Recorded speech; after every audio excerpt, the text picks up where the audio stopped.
ಬಾಗಲಕೋಟೆ ಜಿಲ್ಲೆಯಲ್ಲಿ ಬೆಳೆ ವಿಮೆ ಗೋಲ್ಮಾಲ್ ಪ್ರಕರಣಕ್ಕೆ ಸಂಬಂಧಪಟ್ಟಂತೆ ಫಸಲ್ ಭೀಮಾ ಯೋಜನೆ ವಿಮೆಯಲ್ಲಿ ಗೋಲ್ಮಾಲ್ ಆಗಿರುವಂತಹ ಆರೋಪ ಕೇಳಿ ಬರ್ತಾ ಇದೆ. ಈ ಪ್ರಕರಣವನ್ನ ಸಿಐಡಿಗೆ ವರ್ಗಾವಣೆ ಮಾಡಲಾಗಿದೆ.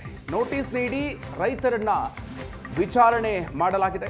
ಕಳೆದ ವರ್ಷ ಬೆಳೆ ವಿಮೆಯಲ್ಲಿ 30 ಕೋಟಿ ರೂಪಾಯಿ ವಂಚನೆ ಮಾಡಿರುವಂತಹ ಆರೋಪ ಕೇಳಿ ಬಂದಿದೆ. ಬಾಗಲಕೋಟೆ ಜಿಲ್ಲೆಯ ಮುಧೋಳಕ್ಕೆ ಸಿಐಡಿ ಅಧಿಕಾರಿಗಳ ತಂಡ ಭೇಟಿ ಕೊಟ್ಟಿದೆ.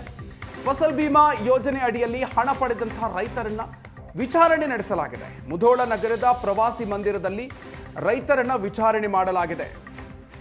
ವಿಚಾರಣೆಗೆ ಖುದ್ದಾಗಿ ಹಾಜರಾಗುವಂತೆ ನೋಟಿಸ್ ಅನ್ನು ಕೊಟ್ಟಿತ್ತು ಸಿಐಡಿ. ಬೆಳೆ ಇಲ್ಲದಿದ್ರೂ ಕೂಡ ಬೆಳೆ ವಿಮೆಯನ್ನ ಪಡೆದು ವಂಚನೆ ಮಾಡಲಾಗಿತ್ತು.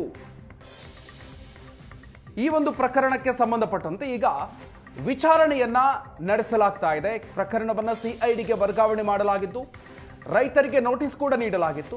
ಈಗ ವಿಚಾರಣೆಯನ್ನ ನಡೆಸಲಾಗ್ತಾ ಇದೆ.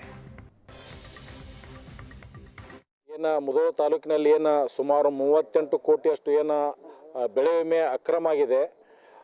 ಸಿಐಡಿ ಅವ್ರಿಗೆ ನಾನು ವಿನಂತಿ ಮಾಡ್ಕೊಳ್ಳೋದೇನೆಂದ್ರೆ, ಯಾರು ತಪ್ಪಿಸ್ತಿರ್ತಾರೆ ಅದರೊಳಗೆ, ಯಾಕಂದ್ರೆ ರೈತರಿಗೆ ಅಮಾಯಕರು. ಯಾಕಂದ್ರೆ ರೈತರು ಏನೋ ನಮ್ಮ ಬೆಳೆ ಕ್ರಾಪ್ ವಿಮೆ ಮಾಡ್ಸಕತ್ತಾರ, ಏನೋ ಒಂದು 10-20 ಸಾವಿರ ರೂಪಾಯಿ ದುಡ್ಡು ಬರ್ತೈತೆ ಅನ್ನೋ ಒಂದು ಆಸೆ ಇಟ್ಕೊಂಡಿಕ್ಕಾರೆ ಮಧ್ಯವರ್ತಿಗಳು ವಿಮಾ ಅಧಿಕಾರಿಗಳಂತೇಳಿ ಬಂದಿರ್ತಾರ.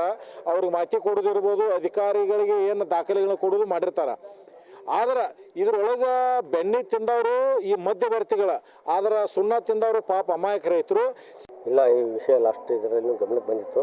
ನಮ್ಮ ಸಹಾಯಕ ಆಯುಕ್ತರು ಜಮಖಂಡಿ ಮತ್ತು ಒಂದು ಟೀಮ್ ಮಾಡಿದ್ದು. ನಾವು ವೆರಿಫೈ ಮಾಡಿ ಪ್ರಿಲಿಮಿನರಿ ಪ್ರಾಥಮಿಕ ಒಂದು ವಿಚಾರಣೆ ಮಾಡಿದರು. ವಿಚಾರಣೆ ಮಾಡಿ ಆಧರಿಸಿ ವಿಚಾರಣೆ ಆದ ಮೇಲೆ ಒಂದು FIR ಲಾಂಚ್ ಆಗಿದೆ.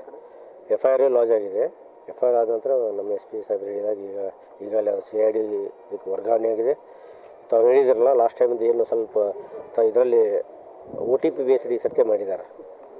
ಬೇರೆ ಹಾಕಬೇಕಂದ್ರೆ OTP ಆಗಬೇಕಲ್ಲಿ ಹೋಗಿ PK ಅಂತ ಇರ್ತಾರೆ, ಅಲ್ಲಿ ಹೋಗಿ ಅವ್ರು ಮಾಡಬೇಕು.